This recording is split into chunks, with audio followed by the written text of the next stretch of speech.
Welcome to my YouTube channel. আশা করি তোমরা সবাই ভালো আছো। এর আগের ভিডিওতে আমি তোমাদের ক্লাস 12 থার্ড সেমিস্টারের পড়া স্টার্ট করে দিয়েছি। এর আগে তোমাদের আমি যে দুটো কবিতা আছে সিলেবাসের মধ্যে, অন্ধকার লেখাগুচ্ছ শ্রীজাত বন্দ্যোপাধ্যায় লেখা এবং দিগ্বিজয়ের রূপকথা নবনীতা দেবসেনের, আমি তোমাদের লাইন বাই লাইন আলোচনা করার সঙ্গে সঙ্গে কোশ্চেন অ্যান্সারও দিয়ে দিয়েছি। যারা দেখোনি তারা আমার চ্যানেলে গিয়ে সেই ভিডিও দেখে নিতে পারো। আজকে আমি তোমাদের যে পাঠে আছে পাঠ্য বইতে গল্প আদরিণী প্রভাত কুমার মুখোপাধ্যায় লেখা, সেটা তোমাদের আমি আলোচনা করে দিচ্ছি। গল্পটা তোমাদের একটাই গল্প আছে, কিন্তু গল্পটা খুব বড়, তাই তোমাদের একবারে যদি আমি পড়ে দিই তাহলে তোমরা কিছুই বুঝতে পারবে না। আমি তোমাদের পাঠে পাঠে কিছুটা কিছুটা করে পড়ে তোমাদের আলোচনা করে দেবো। তারপরে তোমাদের এখান থেকে কোশ্চেন অ্যান্সারও আলোচনা করে দেবো। চ্যানেলে যারা নতুন, চ্যানেলটা সাবস্ক্রাইব করে রাখো, আর ভিডিওটা ভালো লাগলে লাইক এবং বন্ধুদের শেয়ার করে দিও। তাহলে বন্ধুরা আরম্ভ করে দিচ্ছি। বন্ধুরা, আরম্ভ করার আগে তোমাদের একটা কথা বলি, এই আদরিণী গল্পটি তোমাদের আমি কিছুটা পড়িয়ে দেবো, তারপরে তোমাদের আবার সেখান থেকে কিছুটা আলোচনা করে দিই, ব্যাখ্যা করে আবার তোমাদের কিছুটা পড়িয়ে দেবো। কারণ আমি তোমাদের যদি পুরো লাইন বাই লাইন পড়িয়ে দিই তাহলে তোমরা কিছুই বুঝতে পারবে না। আর তোমাদের যদি আমি সেই লাইনটার যদি ব্যাখ্যা করে বলে দিই, যাতে তোমাদের পরীক্ষার সময়, তোমাদের তো এমসিকিউ পরীক্ষা হবে, যাতে তোমাদের গল্পটা মনে থাকে আর তোমরা যাতে খুব অনায়াসে কোশ্চেন অ্যান্সার দিতে পারো, তাই আমি তোমাদের লাইন বাই লাইন ব্যাখ্যা করে বুঝিয়ে দিচ্ছি। তাহলে বন্ধুরা আরম্ভ করে দিচ্ছি। প্রথমে বলি, আদরিণী গল্পটি লিখেছেন প্রভাত কুমার মুখোপাধ্যায়। প্রভাত কুমার মুখোপাধ্যায় সম্বন্ধে কিছু আলোচনা করে দিই, কারণ গল্পটা যিনি লিখেছেন তার সম্বন্ধে যদি কিছু আলোচনা না করি তাহলে গল্পটা পড়াই কি বৃথা হবে, তাই ওনার সম্বন্ধে কিছু কথা আগে আলোচনা করি। প্রভাত কুমার মুখোপাধ্যায় কে ছিলেন, তিনি কি কি লিখেছেন, সে সমস্ত কথা প্রথমে বলি। প্রভাত কুমার মুখোপাধ্যায় তিনি বাংলা সাহিত্যের একজন বিখ্যাত লেখক ছিলেন। তিনি 1873 সালে 3 ফেব্রুয়ারি পশ্চিমবঙ্গের পূর্ব বর্ধমান জেলার ধাত্রী গ্রামে মাতুলালয়ে জন্মগ্রহণ করেন। 1888 সালে জামালপুর হাই স্কুল থেকে এন্ট্রান্স এবং পাটনা কলেজ থেকে FA ও 1995 সালে BA পরীক্ষায় পাশ করেন। ছোটবেলার কবিতা লেখার মধ্যে দিয়ে তার সাহিত্য জীবন আরম্ভ হয়। 17 বছর বয়সে ভারতীয় বালক পত্রিকার 1297 বঙ্গাব্দের কার্তিক সংখ্যায় চিরনব নামে প্রভাত কুমারের একটি কবিতা প্রকাশিত হয়। রবীন্দ্রনাথের উৎসাহ দেয়ায় দাসী পত্রিকায় বেনামে রবীন্দ্রনাথের চিত্রা কাব্যগ্রন্থের সমালোচনা লিখেছেন। তার গল্পের প্রধান বৈশিষ্ট্য হল সমাজ কল্যাণ ও সমাজ সমালোচনা। গল্পে তিনি যে লিখেছেন তার কিছু গল্পের নাম পত্রপুষ্প, নবকথা, গল্পবীথি, দেশি ও বিলাতি ইত্যাদি। তিনি বিভিন্ন প্রবন্ধ লিখেছিলেন। তার নাম হচ্ছে রবিকথা, ফিরে ফিরে চাই, এবং তার কিছু জনপ্রিয় উপন্যাস হলো রত্নদ্বীপ, প্রতিমা। তিনি প্রতিভার অধিকারী প্রভাত কুমার মুখোপাধ্যায় 5 এপ্রিল 1932 সালে তিনি ইহলোক ত্যাগ করেন। তিনি গল্পের জন্য বাংলার মপাসা নামে খ্যাতি অর্জনও করেছিলেন। এই গেল বন্ধুরা প্রভাত কুমার মুখোপাধ্যায় যিনি আদরিণী গল্পটি লিখেছেন তার সম্বন্ধে কিছু কথা। এবার আমি তোমাদের পাড়ার নগেন ডাক্তার থেকে আপনি নিমন্ত্রণ পেয়েছেন কি, এই এতদূর অবধি তোমাদের আমি এটা প্রথমে আমি তোমাদের পড়ে দিচ্ছি, দেওয়ার পর এটা তোমাদের আমি ব্যাখ্যা করে দেবো। ছোট ছোট যে অর্থ আছে সেই অর্থগুলো আমি তোমাদের বুঝিয়ে দেবো, তারপরে আমি নেক্সট লাইনে যাব। আমি তোমাদের যদি একবারে লাইন বাই লাইন পড়ে দিই তাহলে তোমরা কিছুই বুঝতে পারবে না, এটা লাইন বাই লাইন তোমরা নিজেরাই পড়তে পারো, তাই এটা সম্বন্ধে আমি তোমাদের ব্যাখ্যা করে বুঝিয়ে দিচ্ছি। পাড়ার নগেন ডাক্তার ও জুনিয়র উকিল কুঞ্জবিহারী বাবু বিকালে পান চিবাতে চিবাতে হাতের ছড়ি দুলাইতে দুলাইতে জয়রাম মুক্তারের নিকট আসিয়া বলিলেন, মুখুজ্জেমশাই, পীরগঞ্জের বাবুদের বাড়ি থেকে আমরা নিমন্ত্রণ পেয়েছি। এই সোমবার দিন মেজবাবুর মেয়ের বিয়ে, শুনছি নাকি ভারী ধুমধাম হবে। বেনারস থেকে বাই আসছে, কলকাতা থেকে খ্যামটা আসছে, আপনি নিমন্ত্রণ পেয়েছেন কি? তাহলে কি, পান চিবাতে চিবাতে হাতের ছড়িটা একটু দোলাতে দোলাতে পাড়ার যে নগেন ডাক্তার ও জুনিয়র উকিল কুঞ্জবিহারী বাবু বিকালের সময় জয়রাম মোক্তারের কাছে এসে বলল যে মুকুজ্জেমশাই, পীরগঞ্জের বাবুদের বাড়ি মেজবাবুর মেয়ের বিয়ে, এই সোমবার দিন আমরা নেমন্তন্ন পেয়েছি তার বাড়িতে যাওয়ার জন্য। শুনেছি নাকি বাড়িতে ধুমধাম হবে, ভারী ধুমধাম হবে। বেনারস থেকে বায়ু আসছে, কলকাতা থেকে খ্যামটা আসছে। এবার মুকুজ্জেমশাইকে জিজ্ঞাসা করলো যে আপনি নিমন্ত্রণ পেয়েছেন কি? মোক্তার মশাই তাহার বৈঠকখানার বারান্দার বেঞ্চিতে বসিয়া হুঁকো হাতে করিয়া তামাক খাইতেছিলেন। আগন্তুকগণের এই প্রশ্ন শুনিয়া হুঁকাটি নামাইয়া ধরিয়া একটু উত্তেজিত স্বরে বলিলেন, কি রকম? আমি নিমন্ত্রণ পাবো না? কি রকম? জানো, আমি আজ 20 বছর ধরে তাদের এজেস্টের বাধা মোক্তার। আমাকে বাদ দিয়ে তারা তোমাদের নিমন্ত্রণ করবে? এইটি কি সম্ভব মনে করো? এবার সেই সময় বৈঠকখানার বারান্দায় বেঞ্চিতে বসে মোক্তার মশাই হুঁকো হাতে করে তামাক খাচ্ছিলেন। হঠাৎ এই প্রশ্নটা শুনে হুঁকোটা হাত থেকে নামিয়ে একটু উত্তেজনা স্বরে বললে, কি রকম? আমি নেমন্তন্ন পাবো না? কি রকম? মোক্তার তাদের বলছে যে জানো, আমি আজ 20 বছর ধরে তাদের এজেস্টের বাধা মোক্তার। তাহলে আমাকে বাদ দিয়ে কিভাবে বাদ দিতে পারে? আমাকে বাদ দিয়ে তোমাদের নিমন্ত্রণ করবে? এটা কি সম্ভব বলে তোমরা মনে করো? নেক্সট, জয়রাম মুখোপাধ্যায়কে ইহারা বেশ চিনিতেন, সকলেই চিনে। অতি অল্প কারণে তাহার তীব্র অভিমান উপস্থিত হয়, অথচ হৃদয়খানি স্নেহে বন্ধু বাৎসল্যে কুসুমের মতো কোমল। ইহা যে তাহার সঙ্গে কিছুদিনও ব্যবহার করিয়াছে সেই জানিয়াছে। উকিলবাবু তাড়াতাড়ি বলিলেন, না না, সে কথা নয়, সে কথা নয়। আপনি রাগ করলেন মুকুজ্জেমশাই?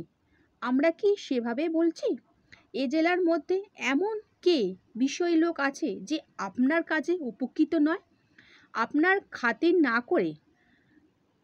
না করে আমাদের জিজ্ঞাসা করবার তাৎপর্য এই ছিল যে আপনি সেদিন বীরগঞ্জে যাবেন কি? তাহলে কি বলছে? জয়রাম মুখোপাধ্যায়কে এরা ভালোভাবেই চিনতেন, এরা ছাড়াও সকলেই তারা ভালোভাবেই চিনতেন। এবার তাকে জিজ্ঞাসা করলো, আপনি নিমন্ত্রণ পেয়েছেন নাকি?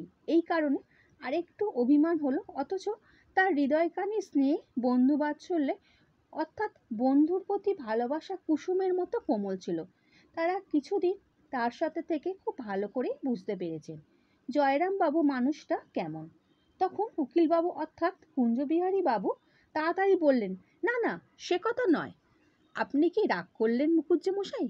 আমরা কি ওইভাবে কথাটা বলছি?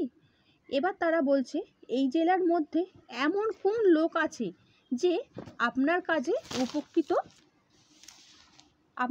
উপকৃত নয়? অর্থাৎ জয়রাম বাবুর কাছ থেকে সবাই উপকার পেয়েছে, তাহলে কিভাবে আপনার খাতির যত্ন না করে থাকবে? আমাদের জিজ্ঞাসা করার মানে এই যে আপনি সেই দিন পীরগঞ্জে যাবেন কি? নেক্সট লাইনে যাচ্ছি। মুখোপাধ্যায় নরম হইলেন, বসিলেন। ভায়ারা বসো বলিয়া সম্মুখস্থ আর একখানি বেঞ্চ দেখাইয়া দিলেন। উভয় উপনিবেশন করিলে বলিলেন, পীরগঞ্জে গিয়ে নিমন্ত্রণ রক্ষা করা আমার পক্ষে একটু কঠিন বটে। সোম মঙ্গল দুদিন কাছারি কামাই হয়, অথচ না গেলে তারা ভারী মনে দুঃখিত হবে। তোমরা যাচ্ছ? এত কিছু বলার পর, তার প্রশংসা করার পর মুখোপাধ্যায় মশাই মনটা একটু নরম হলো আর বলল, ভাইরা বসো বলে একটা মুখের সামনে বেঞ্চ দেখিয়ে দিল। দুজন মিলে বেঞ্চে বসে বললেন, পীরগঞ্জে গিয়ে নেমন্তন্ন রক্ষা করা আমার পক্ষে একটু কঠিন বটে, কারণ সোম মঙ্গল দুদিনই কাছারিতে কামাই হয়ে যাবে, অথচ না গেলে তাদের ভারী মনে দুঃখ হবে। এবার সে তাদের জিজ্ঞাসা করছে, তোমরা যাচ্ছ? এবার নগেন্দ্রবাবু বললেন, যেতে তো খুব ইচ্ছা করছে, কিন্তু এত দূরে তো যাওয়া সম্ভব নয়। ঘোড়ার গাড়ি সেই পথ নিয়ে যাওয়া যাবে না, পথ দিয়ে।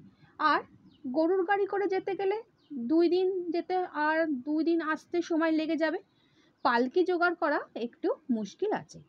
আমরা দুজনে অর্থাৎ নগেন ডাক্তার ও উকিল কুঞ্জবিহারী বাবু তাই পরামর্শ করলো তারা মুখুজ্জে মশাইয়ের কাছে গিয়ে জিজ্ঞাসা করবেন, তিনি যদি যান তাদের যেতে অসুবিধা হবে বলে তারা রাজবাড়ি থেকে একটা হাতি আনিয়ে নেবেন।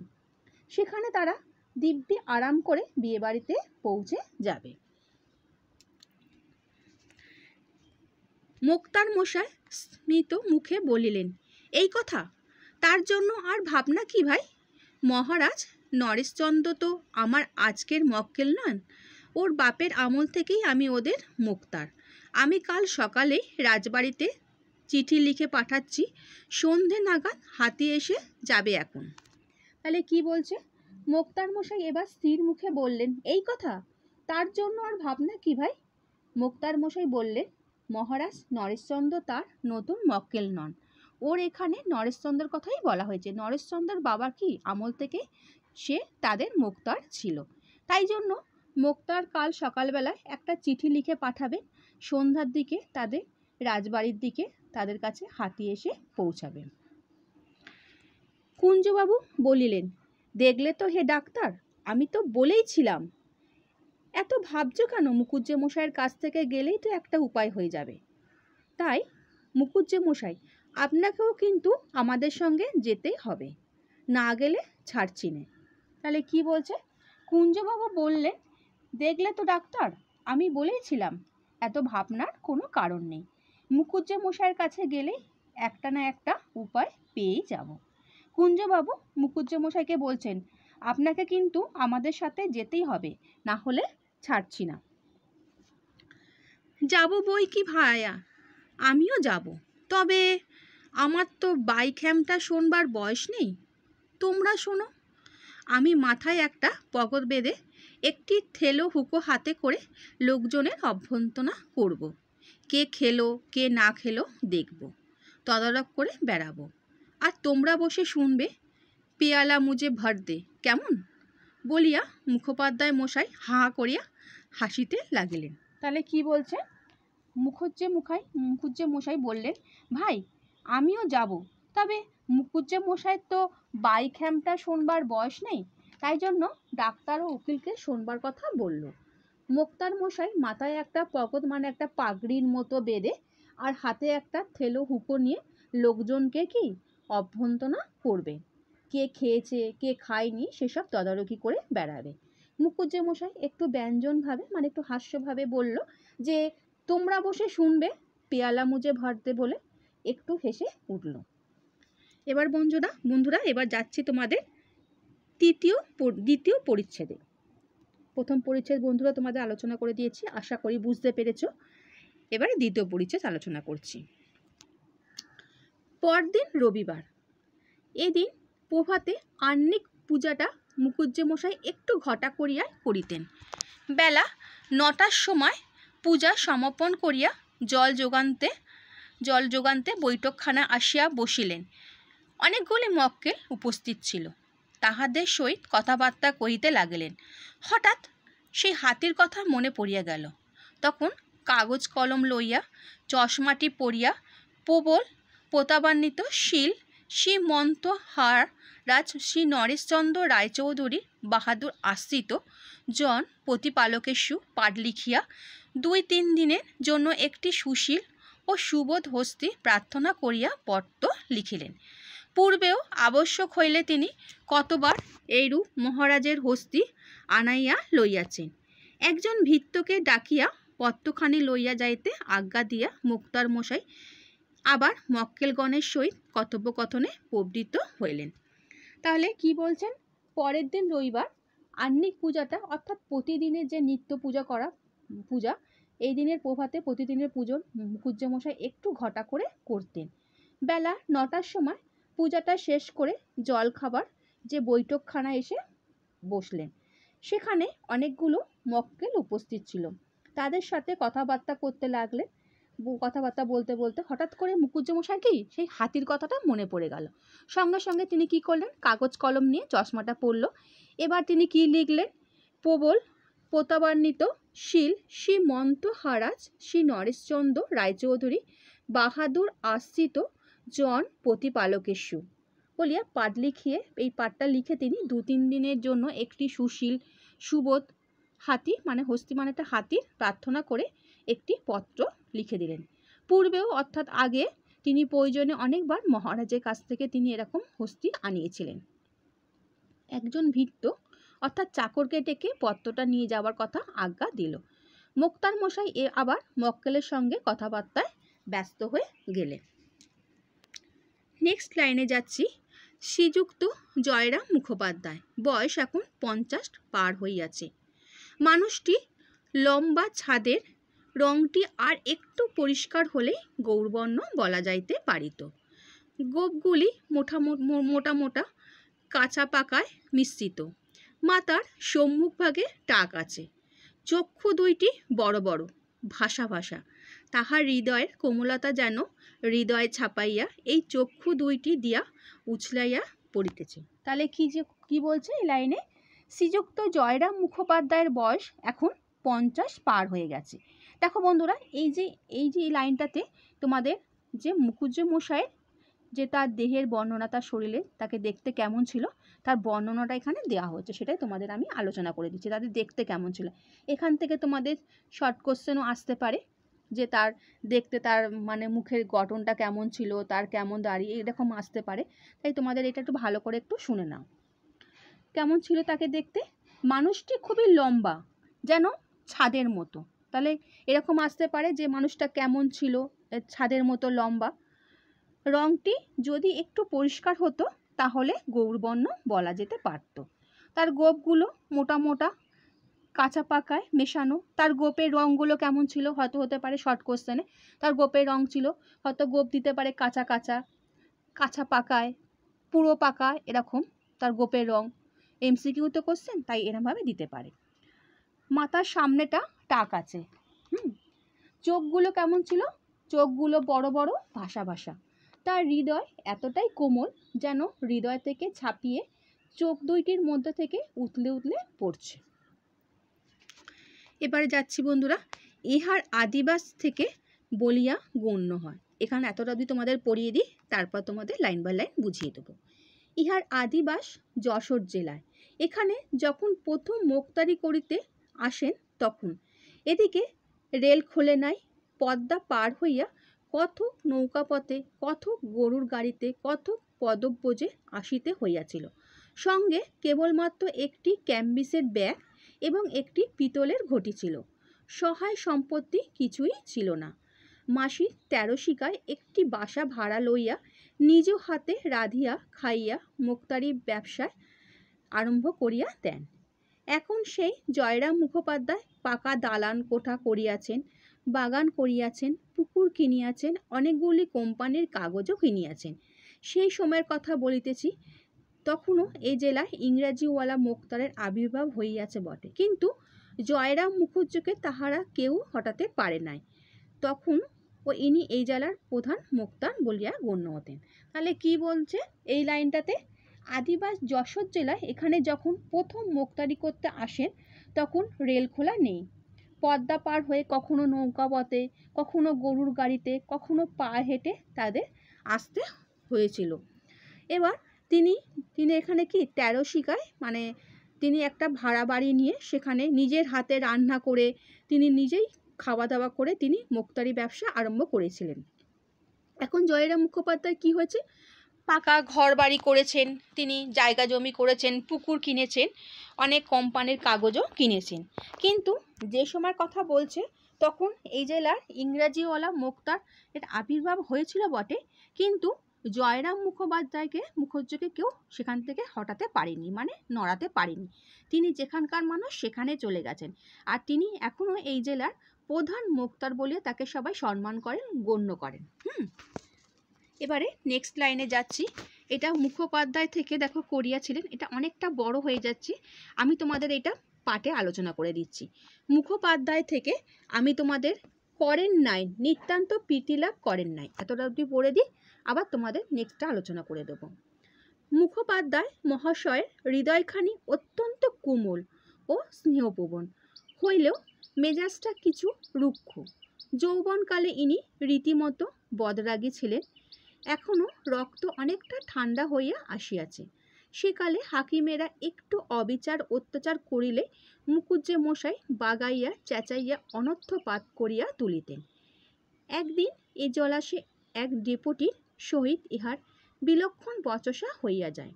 বিকালে বাড়ি আসিয়া দেখিলেন তাহার মঙ্গলা গায়ে একটি এড়ে বাছুর প্রসব করিয়াছে।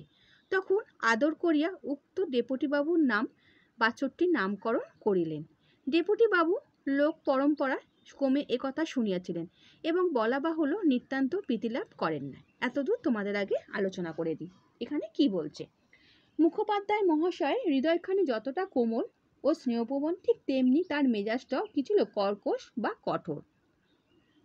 যৌবনকালে ইনি অর্থাৎ জয়রাম মুখোপাধ্যায় রীতিমতো খুব রাগী মেজাজের মানুষ ছিলেন। সে বৃদ্ধ হয়ে গেছে বলে তার রক্ত অনেকটা ঠান্ডা হয়ে গেছে।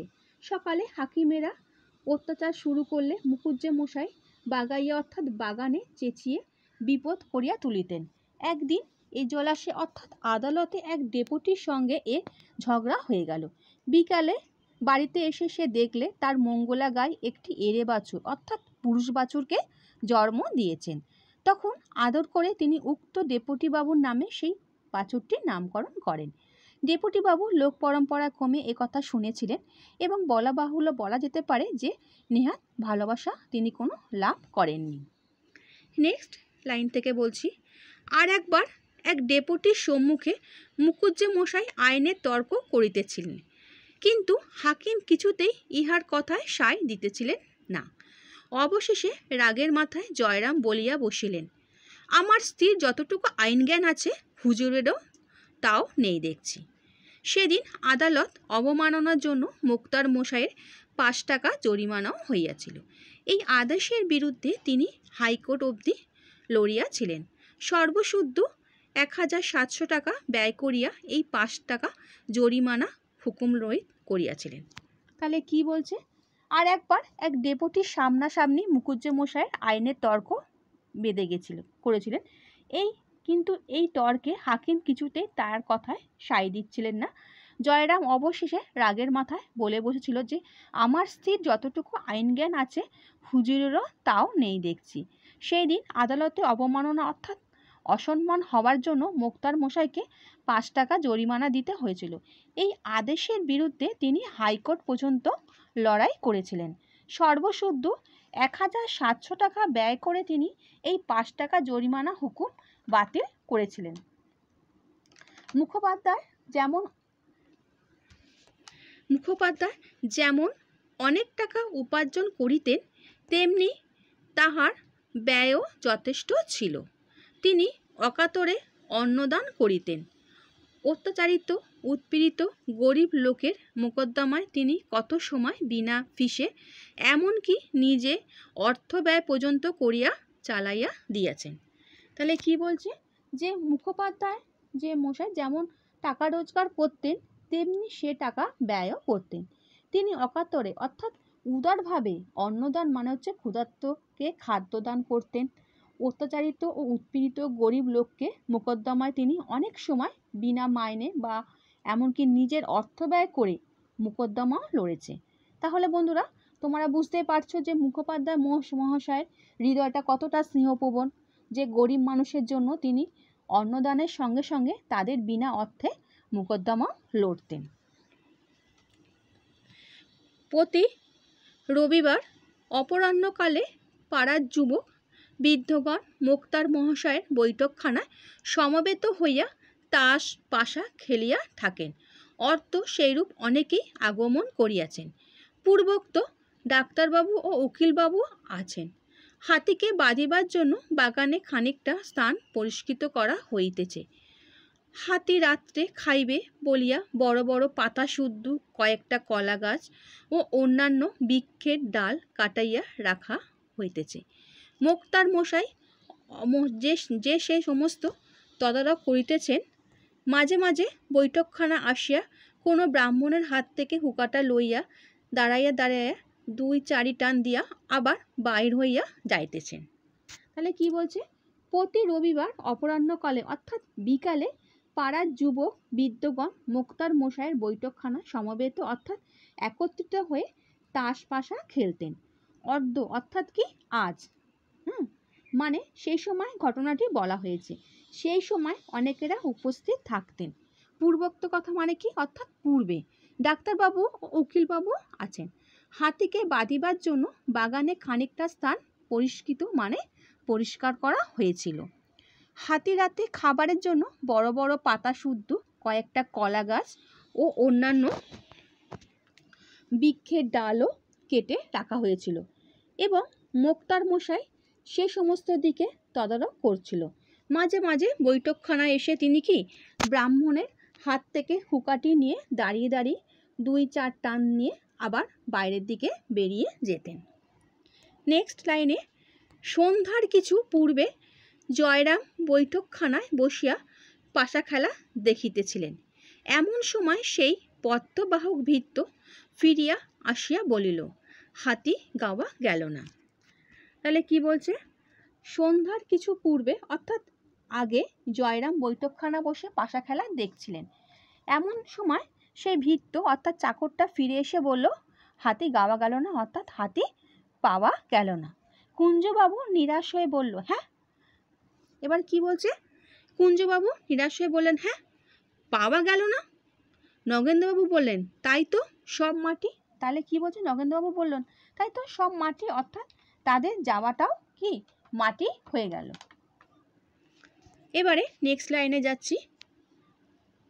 মোক্তার মশাই বলিলেন, কেন রে, হাতি পাওয়া গেল না কেন? চিঠির জবাব এনেছিস? ভৃত্য বলিল, আজ্ঞে না, দেওয়ানজিকে গিয়ে চিঠি দিলাম। তিনি চিঠি নিয়ে মহারাজের কাছে গেলেন। খানিক বাদে ফিরে এসে বললেন, বিয়ের নেমন্তণ হয়েছে, তার জন্য হাতি কেন? গরুর গাড়িতেই আসতে বলো।